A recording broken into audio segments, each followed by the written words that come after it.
Looking to shrink your CAC? Then you've come to the right place. Today we're going to talk about how understanding your real value props, creating content that actually converts, and testing your offer messaging can all decrease your cost to acquire a customer. This episode of Tactical and Practical is sponsored by IntelliGems. You've heard me talk about them before, but this time I'm going to show you why I love it so much. Here's the results of 2 landing page and product price tests we're running right now. And as you can see, they've resulted in massive increases in conversion rate and revenue and profit per session, and they're going to be very impactful to our business. So if you want to get results like this, go sign up for a demo at intelligems.io and start adding profit to your business today. All right, before I teach you some tactics on how to lower your CAC, you need to decide if you actually want to. Because a lower CAC doesn't always lead to a healthier, bigger, more profitable business.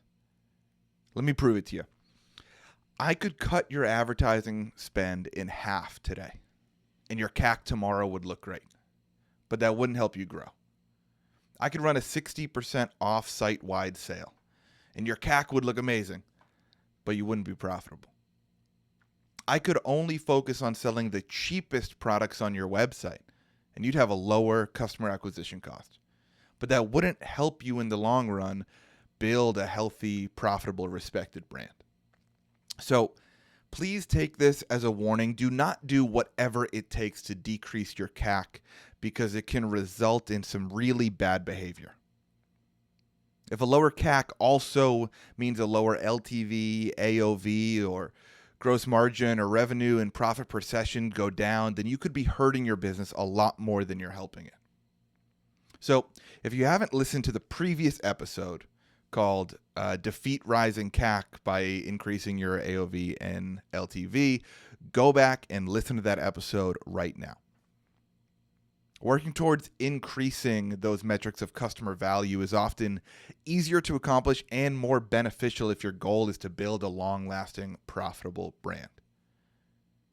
Now, after you've done that, you should go and listen to the other 5 episodes of Tactical and Practical as well, because if you execute those tactics correctly, they can all lead to a decrease in CAC. So go listen to me explain step by step how we execute our influencer program, brand collaborations, price testing, and giveaways, because each of those have helped us lower our cost to acquire a customer in the last year. All right, if you've made it this far, I can only assume you've listened to all those episodes. Thank you so much. I appreciate it. And now you want even more info on how to lower your CAC. Here are the next 3 things that you can focus on. First, you need to understand what your real value props are. All too often, I see brands trying to sell their product based on the features that separate them from the competition within their own industry. If that's your entire ad creative strategy, then you're making a grave mistake. It's a trap that's easy to fall into. Let's look at my example. If you don't know, I'm currently the VP of marketing for a regional grain watch company. Our biggest differentiator within the watch industry is that our watches are made from reclaimed materials like whiskey barrels, military ammo crates, guitar tone wood, and more. But those differentiating factors within our industry are not our true value props. To answer the question why someone would buy some of our watches, I first have to ask, why would someone buy any watch? If you don't understand why the category exists in the first place, you'll never be able to understand the real reason customers are buying from you. The hardest part is that sometimes your customers don't even know the real reasons themselves because it lives in their subconscious and their conscious mind isn't even aware of it.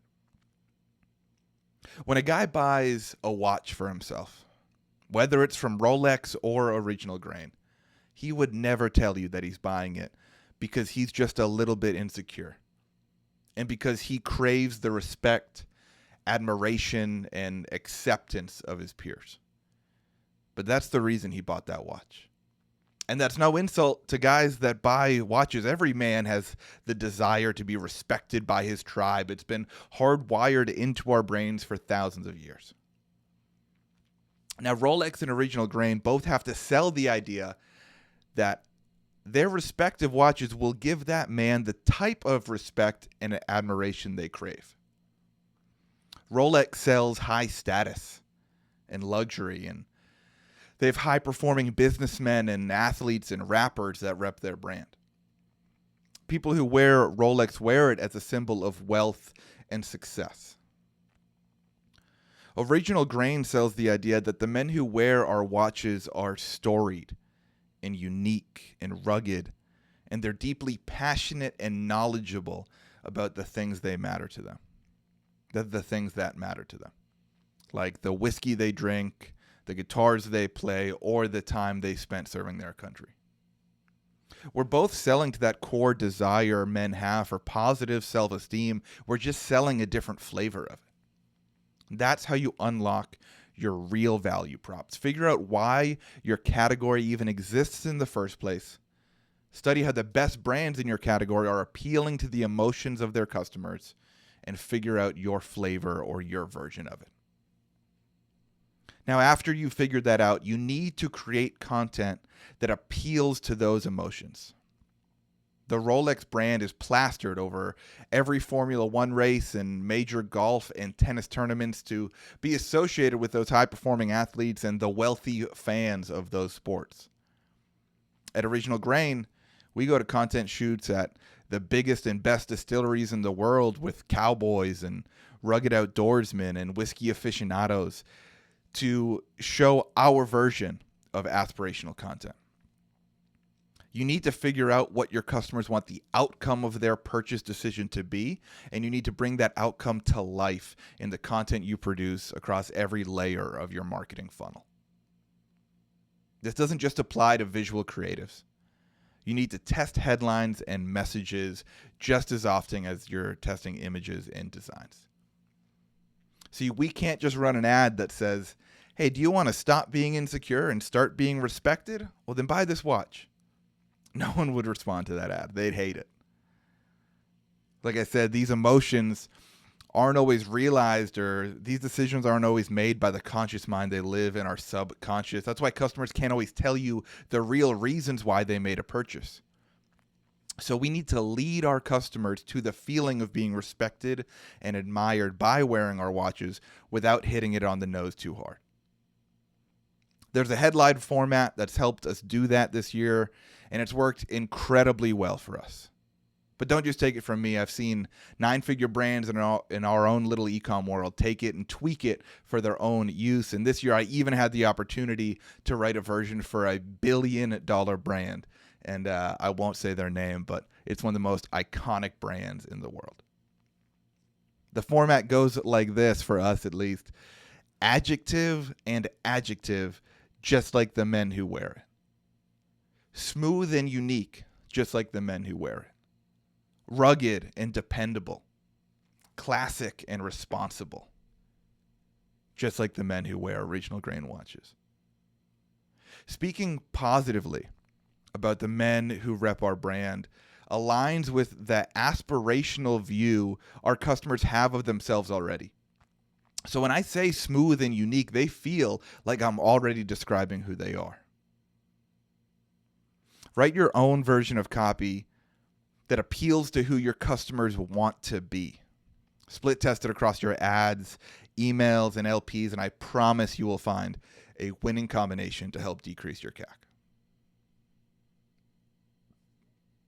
Now, the last thing I'll touch on today is about testing the messaging around your offers. If you've already listened to my previous episode, you know how important testing the offers themselves can be. But we don't just want to slash prices and run massive discounts to attempt to decrease our CAC. That's the warning I gave you at the top of this show. But what you should be doing for 4 is, once you have a winning offer, you should be testing how you communicate that offer. For example, if you usually run a 30% off discount and your product costs $100, try running a $30 off sale, or a buy 2 save $60 sale. Or if you usually run a 25% off sale, change the messaging to buy one, get one half off. It nets out to be the same margin for you, but there could be a drastic difference in conversion rate and average order value depending on how you message your offers. And that can have a great impact on your cost to acquire a customer as well. All right, to wrap this up, let me remind you to go listen to the rest of the episodes of Tactical and Practical, because if you do all those tactics well, they're going to help you decrease your cost to acquire a customer. And if you go listen to the episode titled Defeat Rising CAC by Increasing AOV and LTV, that is the better, more impactful, more likely to succeed strategy to focus on when it comes to building a healthy, long-term, profitable brand. Once you've done all that, you can come back and start testing these tactics that we talked about today. But thank you so much for listening. I hope you learned something. Please tweet at me if you had any questions or comments or criticisms about this episode at Nate Lagos. And I'll see you next time on Tactical and Practical. Thank you for listening.